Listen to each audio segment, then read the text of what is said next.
Sumainyo ang Panginoon. At sumaiyo rin. Ang mabuting balita ng Panginoon ayon kay San Mateo. Papuri sa iyo, Panginoon. Noong panahong iyon, sinabi ni Jesus sa mga tao, ang paghahari ng Diyos ay katulad ng kayamanang nakabaon sa isang bukid. Nahukay ito ng isang tao at tinabunan uli. Sa laki ng tuwa, siya'y humayo at ipinagbili ang lahat ng ari-arian niya at binili ang bukid na iyon. Gayon din naman, ang paghahari ng Diyos ay katulad nito. May isang mangangalakal na naghahanap ng mamahaling perlas. Nang makakita ng isang perlas na napakahalaga, siya'y humayo at ipinagbili ang lahat ng kanyang ari-arian at binili iyon. Ang paghahari ng Diyos ay katulad din ng isang malaking lambat na inihagis sa dagat at nakahuli ng sari-saring isda. Nang mapuno ay hinila ito sa pampang at naupo ang mga tao upang pagbukod-bukirin ang mga isda.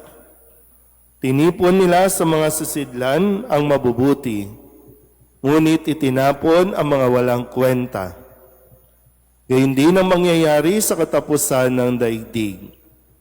Darating ang mga anghel at ihihiwalay ang mga makasalanan sa maningas na pugon. Dooy mananangis sila at magngangalit ang kanilang ngipin. Naunawaan na ba ninyo ang lahat ng ito? Tanong ni Jesus. Opo, sagot nila. At sinabi niya sa kanila, kaya nga, ang bawat iskriba na kumikilala sa paghahari ng Diyos ay tulad ng isang puno ng sambahayan na kumukuha ng mga bagay na bago at luma sa kanyang taguan. Ang mabuting balita ng Panginoon. Pinupuri ka namin, Panginoong Hesukristo. Isang magandang umaga po sa inyong lahat. Tumayo nga po ang mga lolo't lola. Mga lolo't lola, yung iba hindi pa rin matanggap na lolo na at lola na.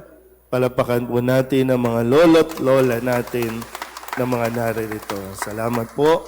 Ito po dahil ngayon, no, bagamat linggo, dahil ang linggo ay sa liturhiya natin, ang pang-17 linggo na ginagamit natin. Pero ngayong July 27,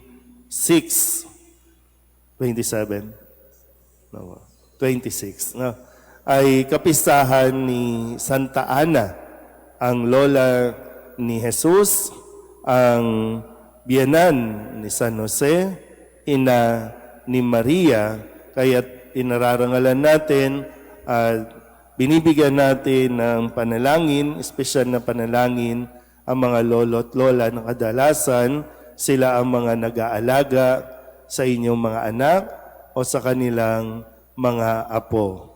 At inaasahan na ang mga lolo't lola dahil sa kanilang edad, sa katandaan, sila ay nagtamo na ng karunungan.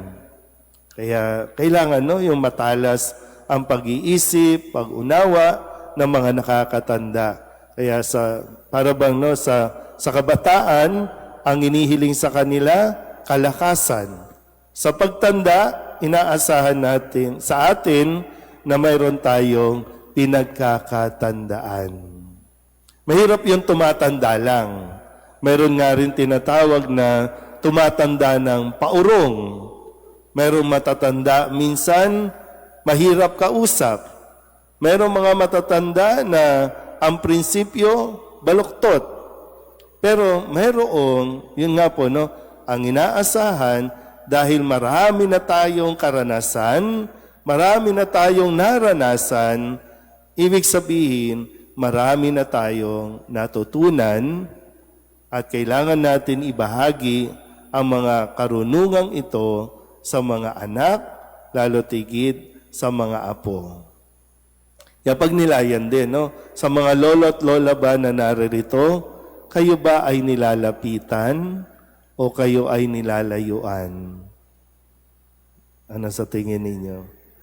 Nilalapitan ba kayo o nilalayuan? Kasi magandang, habang may panahon pa, mapag-isipan din, bakit walang lumalapit sa akin?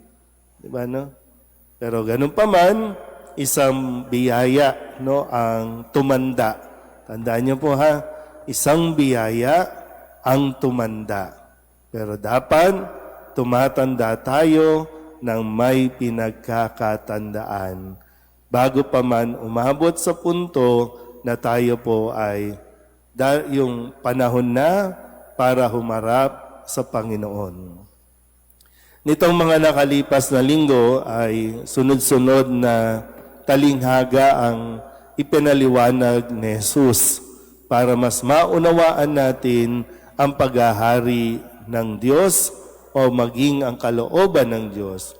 Maalala niyo po, 3 weeks ago, 15 linggo, ay narinig natin ang talinghaga tungkol sa manghahasik. Nang maghasik ng biyaya, may nahulog. No? Sabi nga yung binhi, nahulog sa batuhan, sa daan, sa dawagan, at maging sa matabang lupa. So yung mga nakikinig, tumatanggap ng salita ng Diyos, pero hindi tumitimo sa kanilang isipan, nawawala ang biyaya.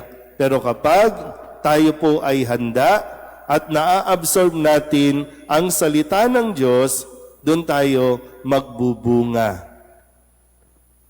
Nung sumunod na linggo, nung nakalipas na linggo, ganun din, talinghaga ng manghahasik. Sabi, di ba mabuting binhi ang inihasik mo? Bakit mayroong damo? Bakit may tumutubo din na damo? Sabi nung naghasik, hayaan nyo nang tumubo, kapwa o pareho. Pero darating ang araw, panahon ng anihan, bubunutin sila pareho, ihiwalay ang damo sa mabuting binhi o yung mga trigo. Pakitingnan nga ulit yung katabi kung bakit buhay pa yan. Masamang damo ba o dahil mabunga? Diba? Dalawa naman yan. No? Pero ang sabi, may darating ang panahon ng pag-aani. Ito yung wakas ng buhay ng tao sa mundong ito. At ang Diyos ang magsasabing, ito ay masamang damo, ito ang trigo. Ngayon naman, panibagong mga talinghaga, halos 3 talinghaga ang binigay sa atin.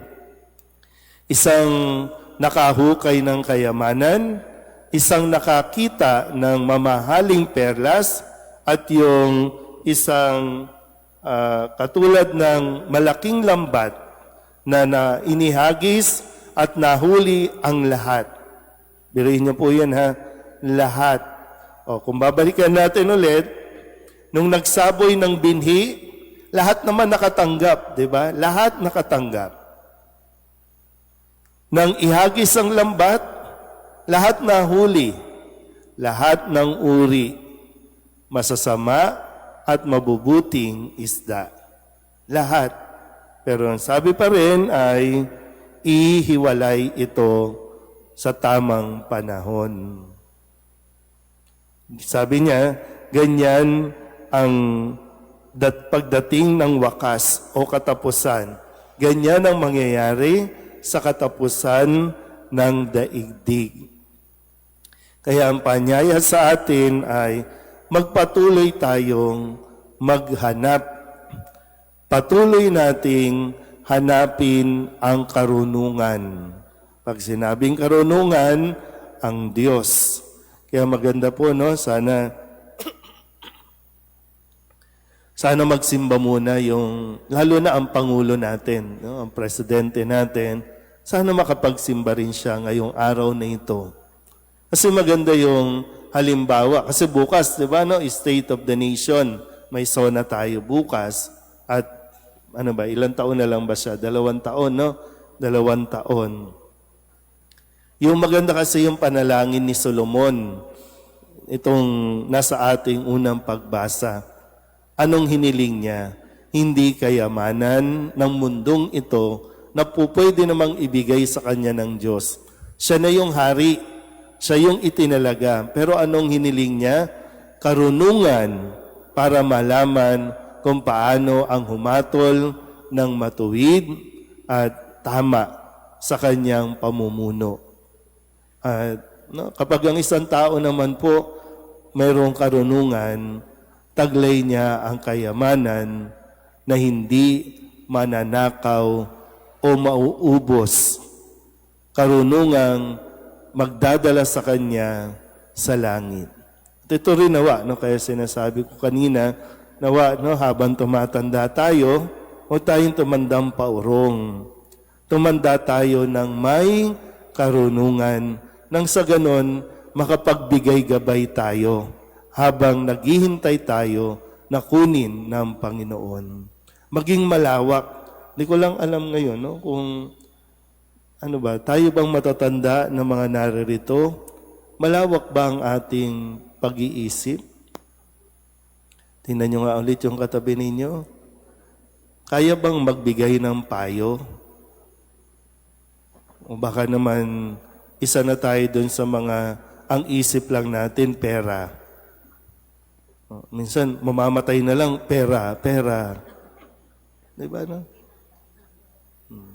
Sana, hilingin din natin, no? Hilingin natin sa Diyos na magkaroon tayo ng karunungan kasi ang karunungang ito ay magdadala sa atin o tutulong sa atin makilala kung ano ang pinakamahalagang kayamanan sa mundong ito. At walang iba kundi ang Diyos. Amen.